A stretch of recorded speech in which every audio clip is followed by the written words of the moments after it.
The reason that people get in touch with me, pain. The pain of either an unhappy situation in their job, high stress, low pay, no opportunity, or they're out of work. And by the time they get to me, they've been out of work for a while. And they want to get deployed as fast as they can. And my job is to get them employed in any number of situations, either in a job or start their own business or this portfolio career, as quickly as we can. So I accelerate the time that it takes for them to get a job.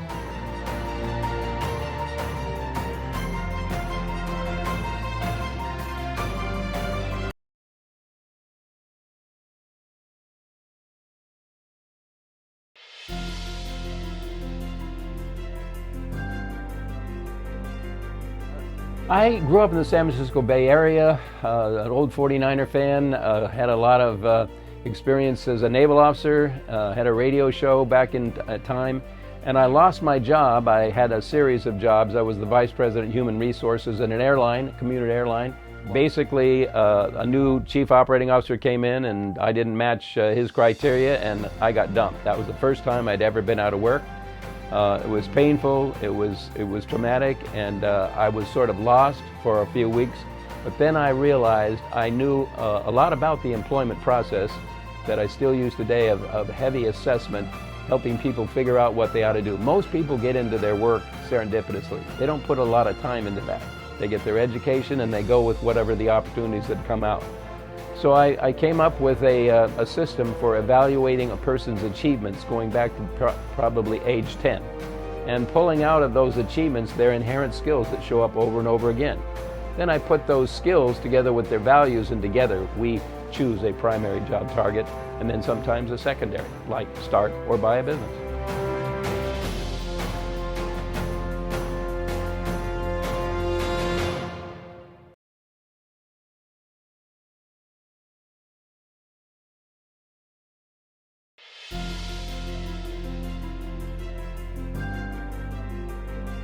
Over the years, I developed a unique process of really understanding my client first, before we ever build a resume. So that means in-depth interview, maybe a couple hours, starting with the earliest the parts of their life they can remember. And then I have them go through an exercise of writing down their top, say, 10 or 15 achievements in their life. And they can be very small things, but important to them. Like when I was 10 years old, I had a paper route, and I got another paper route because I was a good salesman, and I had another kid a mile away delivering that route for me. That's where my entrepreneurial kind of skill showed up. So I obviously have been spending a lot of time helping people figure out what they want to do, and most people don't put much effort into that.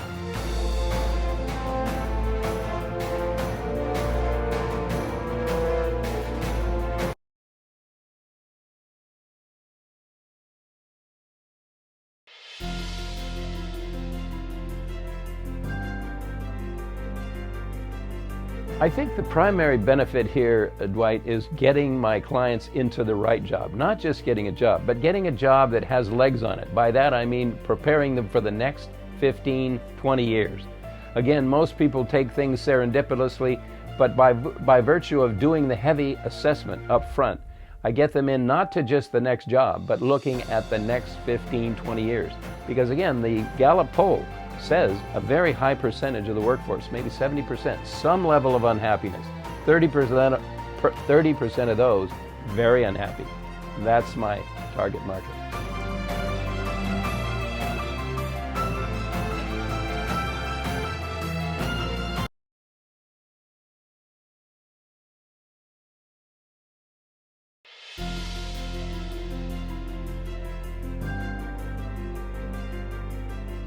Yeah, I've looked at my clients, and over the years, the average age is 53 years of age. They've been working at something that they do well, but not necessarily passionate. So it's something like, hey, I'm 54 years old. Do I want to do this for another 20, 30 years? And the answer is no, because today, work and health go together. So there's a lot of people working well into their 80s and beyond. And that didn't used to happen with our parents. So they have to prepare for the long run. So helping them get on a career track as opposed to just getting a job.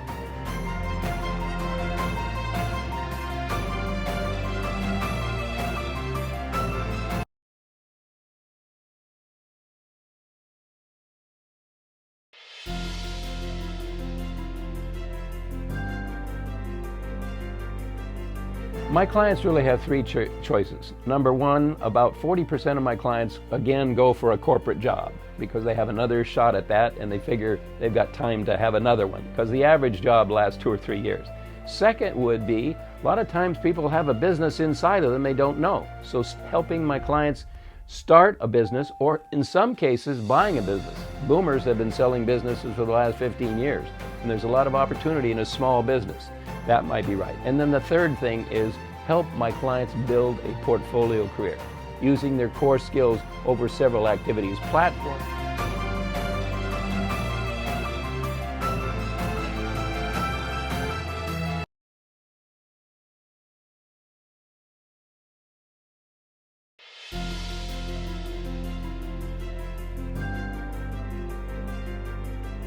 The portfolio career is an idea I came up with about 30 years ago. The portfolio career means using your core skills, and first you have to identify those, over multiple streams of income. So you take your core competency and then you build around that. So you're a consultant in IT, for example, but maybe one night a week you teach a course in that.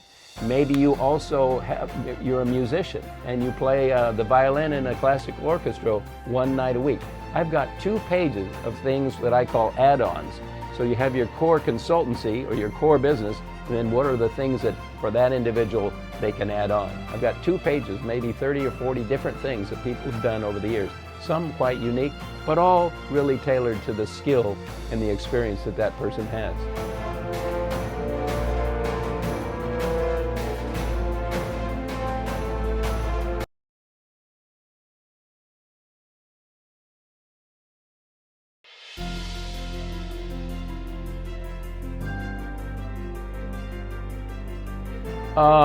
Probably start to think about it in their mid-40s.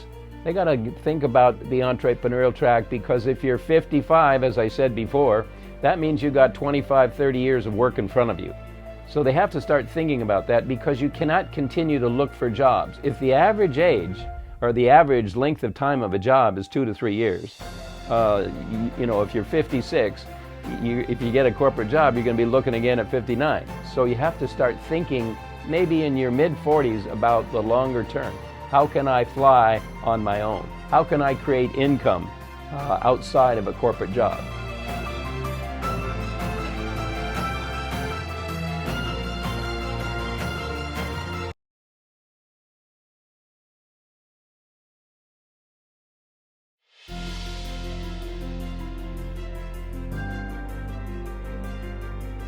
But artificial intelligence, which really is not intelligent, but they can crunch trillions of bits of information. And they're eating jobs at a tremendous rate. I have a corporate client. He's 56 years old. He's a very talented top guy in his firm, but he wants to move into something entrepreneurial. And here's the reason. He told me 75% of what an attorney does can now be done by a machine. So the creative and innovative part will be left, but most of the job is going to be done. And that goes across the board, whether it's CPAs, accountants, technical people, professional service providers, any place there's a middleman. We see that in real estate. We're now having people buy their homes online and then they go look at it. So that means not a good future for real estate agents. But any place there's a middleman. For example, corporate America spends billions, and I mean billions, on corporate advertising now, but there's always a broker in between. Now there's a company that does that digitally.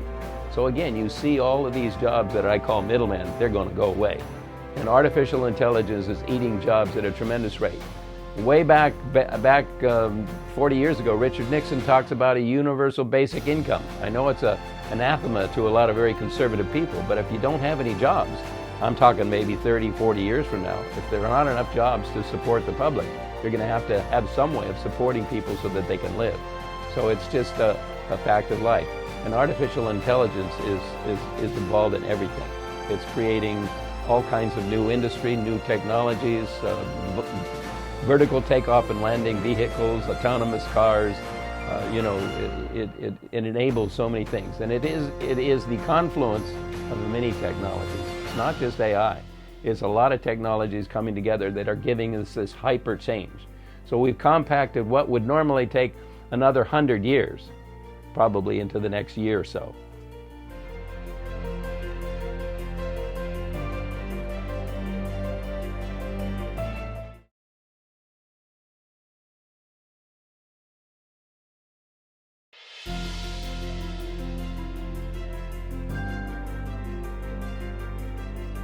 Retirement is an obsolete idea. I think most people know that. Work and life and health go together. If you're not using your brain, you atrophy, and it starts up there. So again, in today's world, we have people, and iconic people, Warren Buffett, Tony Bennett, people up into their 80s and 90s working and working well. The key is to take care of yourself so that you can be healthy when you're working up into your 80s and beyond.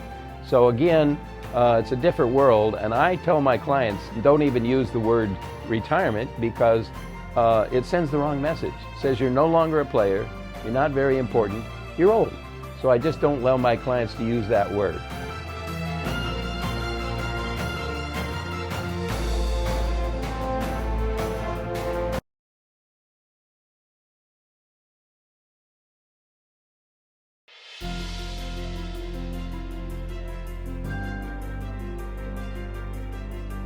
Well, you know, one of the things that's obvious about that is we are now all using social media, video conferencing, and Zoom.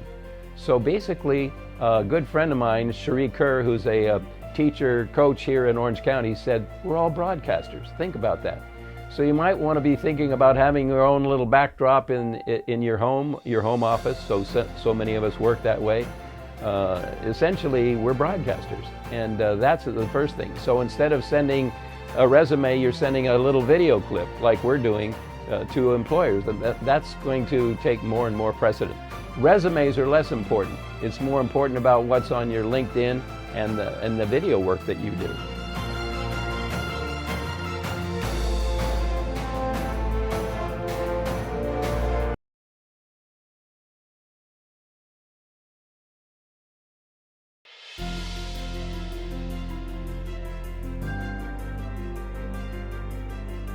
Yeah, Ellermeyer Connect started about 10 years ago, really initially to help my clients get visibility in the marketplace, build a network. But it grew way beyond that. I used to have, 10 clients come to those, but now we have 80, 90, 100 people coming on a monthly basis because we have Zoom, and we also across the country.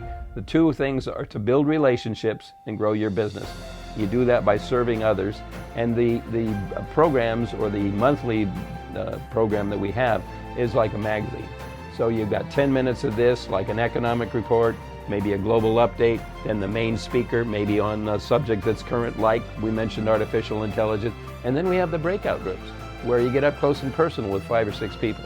Tremendous. So it's fast moving, so high achievement people who know how to give back and serve the other person, because that's how you build a network, and meaningful content, stuff that's usable and actionable. We really pride ourselves in having useful information, and we get rave reviews.